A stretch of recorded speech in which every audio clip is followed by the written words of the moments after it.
everyone, it's your good friend Wendy, and you're listening to the Reaching Out with Reach podcast. This is the show that brings you discussions and topics surrounding our community, prevention, and recovery.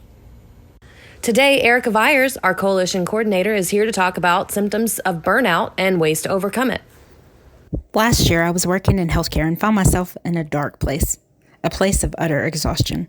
It seemed that I couldn't get enough rest to alleviate my mental fatigue.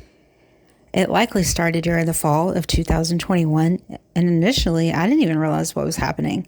But I began to notice that I was not myself, and I hadn't been for a while. My coworkers and I had made it through the worst of the effects of the pandemic, or so I thought.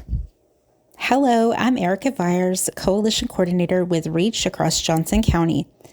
I'd like to use this opportunity to discuss burnout and compassion fatigue, something that I and several of my friends had experienced during this difficult time of the pandemic.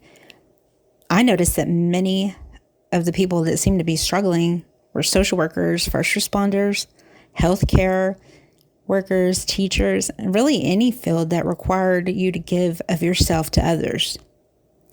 Compassion fatigue is a type of burnout related to be the result of working directly with victims of disasters, trauma, or illness, especially in healthcare industry. Individuals working in other helping professions are also at risk for experiencing compassion fatigue. Burnout is a term that describes the impact of stressful workplace, and burnout usually has a longer recovery time, and compassion fatigue typically is a quicker recovery time than burnout if managed early. Some of the work-related causes of burnout can include lack of control, an inability to influence decisions that affect your job, like your schedule, assignments, or even your workload. Those could lead to job burnout. So could a lack of the resources you need to do your work. Maybe the quality of the resources that you have and you're not able to get your task done as you would like to. Maybe it's unclear job expectations. If you're unclear about the degree of the authority you have or what your supervisor or others expect from you, you're not likely to feel comfortable at work.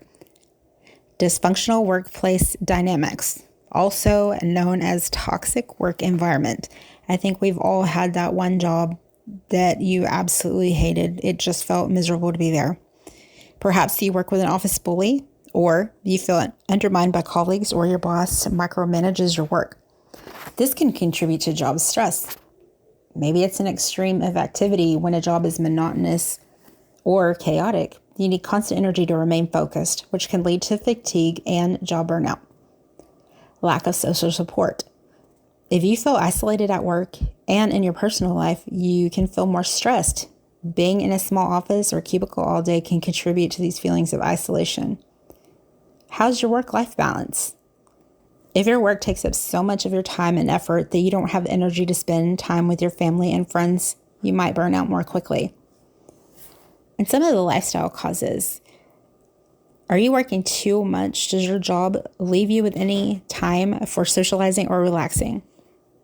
Or the lack of close, supportive relationships. Maybe you've been too tired to maintain those relationships.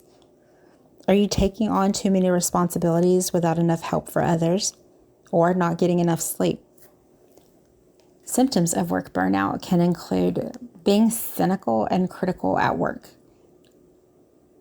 Or do you drag yourself to work and then you still have trouble getting started?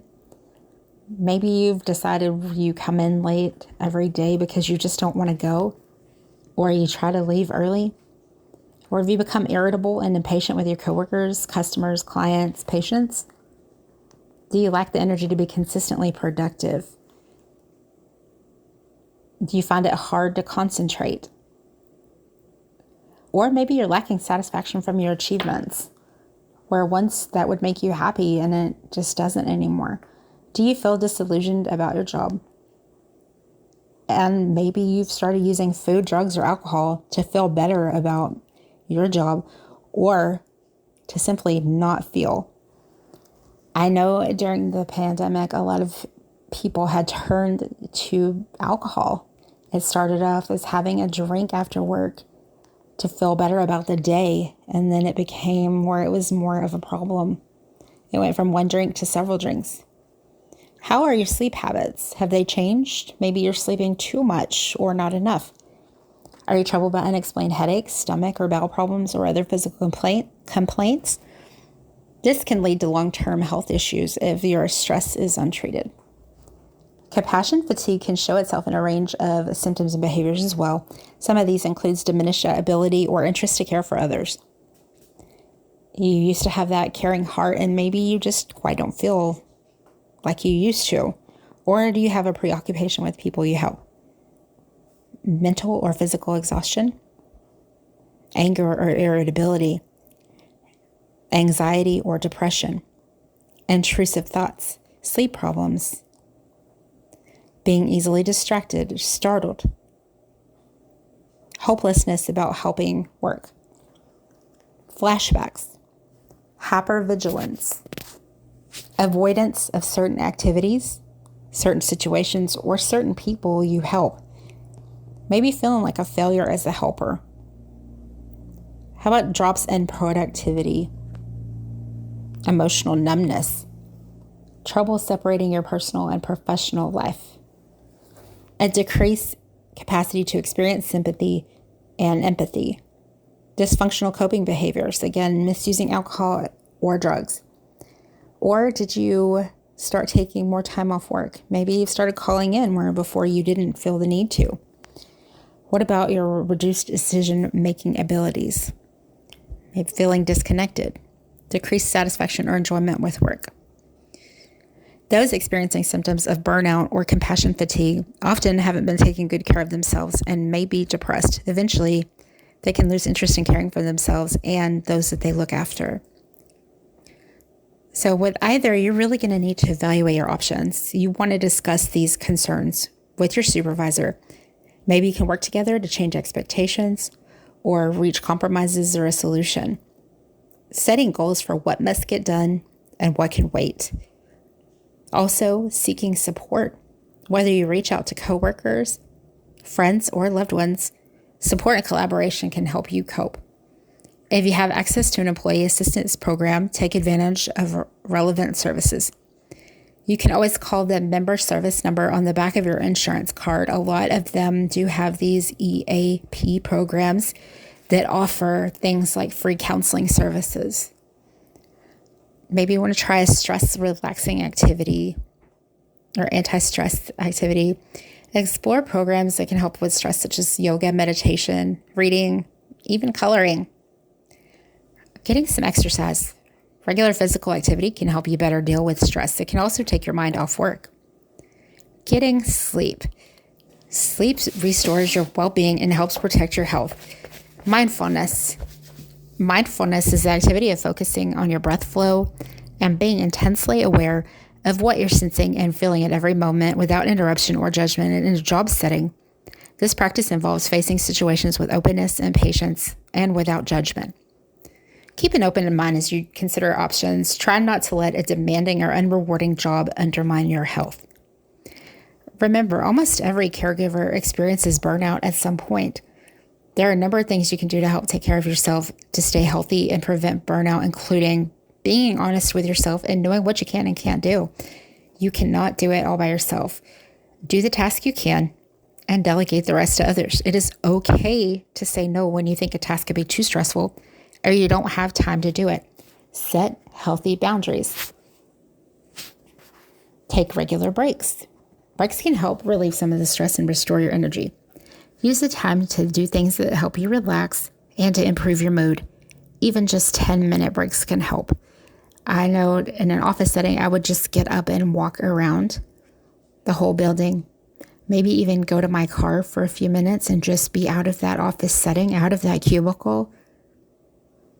Really did help.